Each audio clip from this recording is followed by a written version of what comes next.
Hi, നമുക്കൊന്ന് pack ചെയ്താലോ?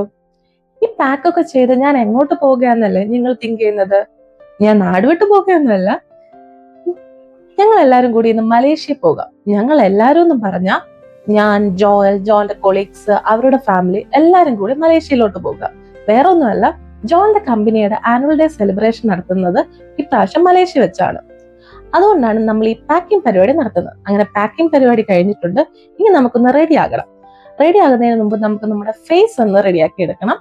നമ്മുടെ സ്ഥിരം മോയ്സ്ചറൈസർ, പിന്നെ ലൈറ്റ് ആയിട്ടുള്ള ഒരു മേക്കപ്പ്, അതോടുകൂടി നമ്മുടെ ഫേസിലെ പരിപാടി കഴിഞ്ഞു. ഇനി നമുക്ക് ഡ്രസ് ചെയ്യണം. ചുമ്മാ ഡ്രസ് ചെയ്യാൻ പറ്റില്ല. കഴിഞ്ഞ പ്രാവശ്യം നമ്മൾ പോയി ഒരു ഓഷ്യൻ തീമിലെ ഡ്രസ്സൊക്കെ മേടിച്ചില്ലേ, ആ തീം ഡ്രസ്സാണ് ഇവിടെ വേണ്ടത്. നമ്മുടെ ഓഷ്യൻ കടല് അങ്ങനെ ഓഷ്യൻ കളർ ഡ്രസ്സൊക്കെ ഇട്ടിട്ടുണ്ട്. ഇനി നമുക്ക് ഹെയർ ഒന്ന് റെഡിയാക്കണം. എനിക്ക് പറ്റിയ ഒരു ഇഷ്ടപ്പെട്ട ഒരു ഹെയർ സ്റ്റൈലൊക്കെ ഞാൻ റെഡിയാക്കി എടുത്തിട്ടുണ്ട്. അങ്ങനെ നമ്മൾ മൊത്തത്തിലൊന്ന് റെഡിയായി. ഇനി ഈ ഇയറിങ്സും കൂടി ഇട്ട് കഴിഞ്ഞാൽ കംപ്ലീറ്റ്ലി റെഡി ആകുന്ന പരിപാടി കഴിഞ്ഞു. ഇനി ഡബിൾ ചെക്ക് ചെയ്ത ശേഷം നമുക്ക് നേരെ പോകാനുള്ള ഫെറി ടെർമിനലാണ്. നമ്മൾ ഫെറി വഴിയാണ് മലേഷ്യയിലോട്ട് പോകുന്നത്. ഒരു 2 hours എടുക്കും അവിടെ എത്താൻ. അപ്പം നമുക്ക് നേരെ ഫെറി ടെർമിനലിൽ പോകണം. അങ്ങനെ നമ്മൾ ഫെറി ടെർമിനലിൽ എത്തി ബോർഡിംഗ് പാസ് ഒക്കെ എടുത്തിട്ടുണ്ട്.